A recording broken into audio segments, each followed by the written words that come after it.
Goeiedag, baie dankie dat jy saam luister. Ons gaan aan met Roete 14:6 wat verwys na Jesus se woorde in Johannes 14:6 waar hy sê ek is die weg en die waarheid en dat ons as disippels in die weg wat hy vir ons wys en uitlê moet leef in ons navolging van hom. Vandag sê ons oë moet op die doel bly. Dit is baie maklik in die wêreld en in die tyd waarin ons leef om verdwaal te raak of op afdraaipaadjies te gaan. Dis werklik so dat ons lewe het geen tekort aan afleidings nie. Ons raak so besig dalk by die werk dat ons begin vergeet van ons ywer in ons verhouding by die Here, of ons raak dalk so ingesluk deur 'n situasie, deur emosies, deur hartseer dat ons vergeet om 'n goeie en gesonde tyd saam met die Here te spandeer en te fokus op wat werklik belangrik is in die groter doel, of ons jag so 'n aardse sukses na dat ons vergeet dat ons skatte in die hemel moet bymekaar maak. So kom ons kyk bietjie na Filippense 3 vers 13 tot 16. Daar staan, skryf Paulus: Broers, ek reken nie dat ek dit alselfs my eie gemaak het nie, maar een ding doen ek vergeet die dinge wat agter is. Ek strek my uit na wat voor lê. Ek beer voort na die wenstreep om Christus Jesus, die prys van God se roeping van omhoog te bekom. Laat ons wat geestelik volwasse is, so hieroor dink. Maar as julle anders hieroor dink, sal God dit wel aan julle bekend maak. In elk geval, laat ons die pas volhou in ooreenstemming met dit wat ons bereik het. So kom ons kyk na 'n paar woorde in hierdie gedeelte. 'n Paar frases. Die eerste een is sê Paulus, ek vergeet van die dinge wat agter my is. En hier gaan dit grootliks oor die vergifnis van ons sondes en die nuwe lewe wat ons in die Here Jesus het. Maar dan ook weet ons Paulus het gestreef na ander en wêreldse tipe dinge, na die mag en die portefeulje wat daarmee saamgaan om 'n egte Hebreër te wees en om 'n skrifkenner en 'n fariseer te wees. En dan was hy baie gedryf deur sy vervolging van die kerk van Jesus Christus. So daar was 'n ingesteldheid by hom in sy verlede, en nou dat hy 'n nuwe mens geraak het, so in die verlede sy sondes van die verlede is vergewe, hy is 'n nuwe mens, het hierdie mens ook 'n nuwe ingesteldheid en strewe. En dit is om vorentoe te gaan saam met die Here. Die volgende een is ek beer voort na die wenstreep. So hier maak hy vir ons duidelik wat sy nuwe ingesteldheid is.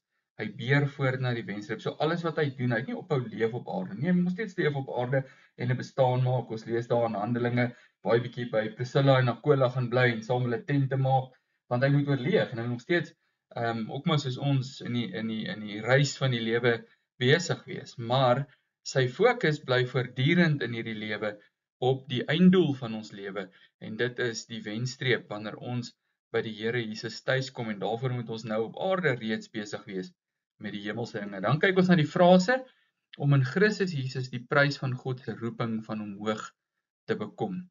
En daardie is wanneer ons hoor van hom bid in Filippense 1 dat ons onberispelik en heilig voor die Here sal wees. Wanneer ons die finale erfdeel van die gelowiges verkry, wanneer ons by die Here tuis kom. Dis waarop die lewe uitloop. Hierdie aardse lewe is 'n kort fraksionele deeltjie van 'n mens se lewe. Ons gaan nog vir honderde duisende jare vir ewig bestaan saam met die Here, en daarop moet ons oë ook gerig wees. Hoe kry ons dit dan reg? Hier is ons 'n baie belangrike leidraad, wat geestelik volwasse is, so hieroor dink. En dan sê hy dan selfs die mense wat anders hieroor dink, dat God dit wel aan julle bekend maak. Ek dink daai bekend maak gaan ook oor die geestelike volwassenheid.